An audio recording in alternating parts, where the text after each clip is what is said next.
From Church Militant Studios, this is the Church Militant Evening News. Hello, and thank you for joining us this Monday, February 27th. I'm Hunter Bradford, along with James Feedwa, here with Catholic News in Context.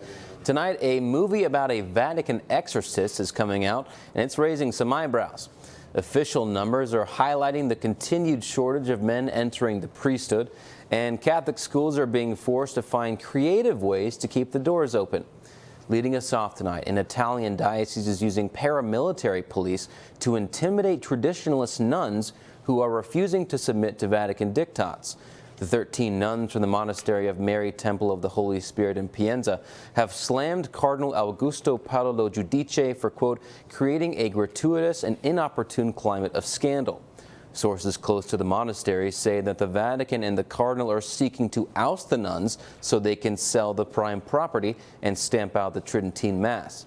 Cardinal Lo Giudice has also refused to allow the sisters to receive Holy Communion kneeling and on the tongue, humiliating them before the whole city by making them stand up and receive the sacrament in the hand, Church Militant has learned.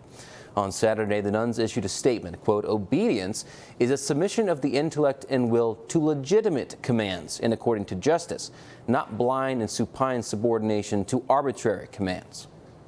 And here with more on the story is our Rome correspondent, Dr. Jules Gomez. Jules, great to see you again. So what is it with cloistered orders, and why is the Vatican so keen to get rid of them, Jules? James, that is the million-dollar question so many people are asking, because these orders are the powerhouses of the church. Nuns and monks spend their lives in contemplative prayer. And we see in the picture the monastery of Santa Chiara on the Amalfi Coast was shut down. We reported on this at the beginning of February. Why? The talk is that the Vatican wants to grab the precious real estate that these orders own. And there seems to be no other good reason, at least the Vatican is not giving good reasons why they are targeting these monasteries. Why is the diocese and the Vatican targeting this young group of Benedictine nuns specifically? Specifically for two reasons. First of all, the property. The sisters sadly don't own the property. And secondly, they were drawn to the traditional Latin Mass a couple of years ago. And they kind of got into that quite seriously, and this has upset the powers that be, and they just want them out of the place for that reason. Now, remember, James, these are young nuns, relatively speaking, and these are an international group of nuns, and when contemplative orders are shutting down all over the West, it would be such a blessing to have them, but it seems that the Vatican and the diocese just don't want them. I saw a picture one time of a monk on the front lines of this like fierce battle holding a cross in the air, and the caption was, "This is how religious people should be." I agree with that wholeheartedly, and I think it's a shame that the Vatican and dioceses everywhere seem to be cutting them down tragically. But Jules, thank you very much for coming on, and we'll probably see you again real soon. Thank you, James. God bless. All right, gentlemen. An Orthodox cardinal is calling out the Vatican for its latest update or rescript to Pope Francis's Traditionalist Custodes. Cardinal Gerhard Müller recently spoke out against the new traditional Latin Mass restrictions, calling them, quote, pastorally counterproductive. The faithful cardinal also proclaimed the latest development degrades bishops or local ordinaries of secondary rank to signatories of petitions to the highest authority, that is, the bureaucracy of the dicastery for worship. And in other rescript news, 2 English dioceses are cracking down on the traditional Latin Mass. Archbishop Malcolm McMahon of Liverpool and Bishop Marcus Stock of Leeds have announced an end to the TLM in parish churches. The move comes after the recent rescript demanding bishops seek approval from Rome for parish churches to celebrate the Old Mass. The decision reportedly affects a total of 8 TLM communities between the 2 dioceses.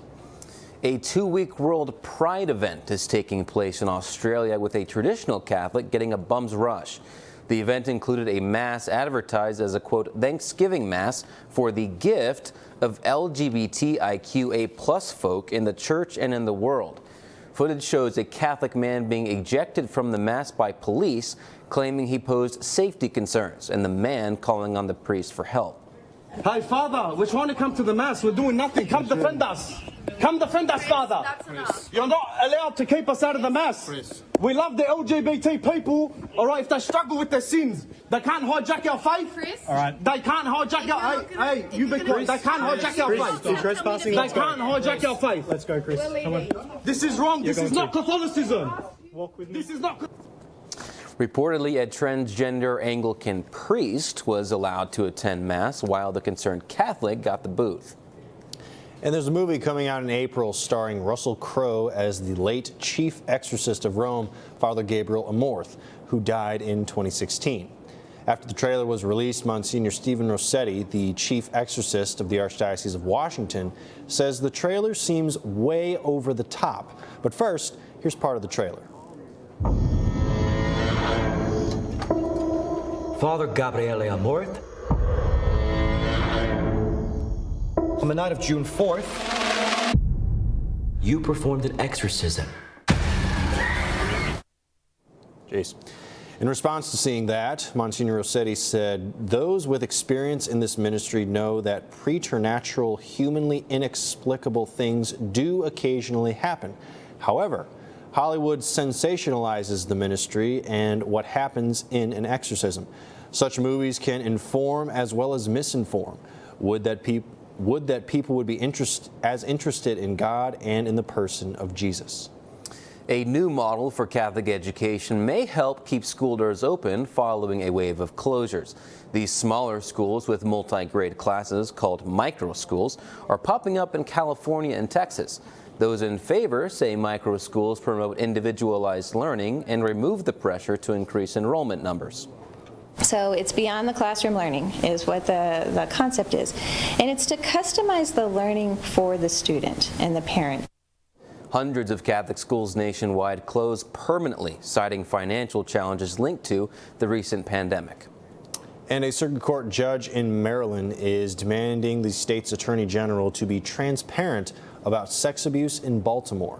This past Friday, Baltimore Circuit Judge Robert Taylor ordered AG Anthony Brown's office to release its report on sex abuse in the Archdiocese of Baltimore. The report is the product of a 4-year investigation collecting data on over 600 victims of rape and torture at the hands of clergy in Baltimore. Despite the semblance of transparency with Judge Taylor ordering the report to be made public, Taylor wants a heavily redacted version to be made public. New numbers on the church's vocation crisis are out thanks to an organization called Vocation's Ministry. A woman named Rhonda Grunwald from Houston, Texas, was inspired by the priesthood of her then parochial vicar, Father Victor Perez. Grunwald has spent hundreds of hours conducting research on the data regarding the crisis. Here's some of what she found. That only 10 to 20% of parishes and schools throughout the country do anything to promote vocations. In a child's daily life, priests are often only seen behind an altar once a week. Thus, boys never get a chance to consider a vocation to the priesthood before it's snuffed out by the glamours of the world. One answer we found when analyzing the data is that if a diocese has a high number of parishioners served by each priest, their ordination levels are lower. Why is that? The ability for a priest to build trusted relationships with families and young men showing potential for the priesthood when they have many thousands of parishioners to shepherd becomes almost impossible. Catholics will have to pay up to take part in the bishop's upcoming Eucharistic conference. A Catholic father recently signed his family up to take part in the 2024 Eucharistic conference in Indianapolis and had to pay close to $1,000. The event is taking place in the Lucas Oil Stadium and costs roughly around $300 per adult and $100 per child. This comes as part of the U.S. Bishops' Conference's response to a decline in belief in the real presence.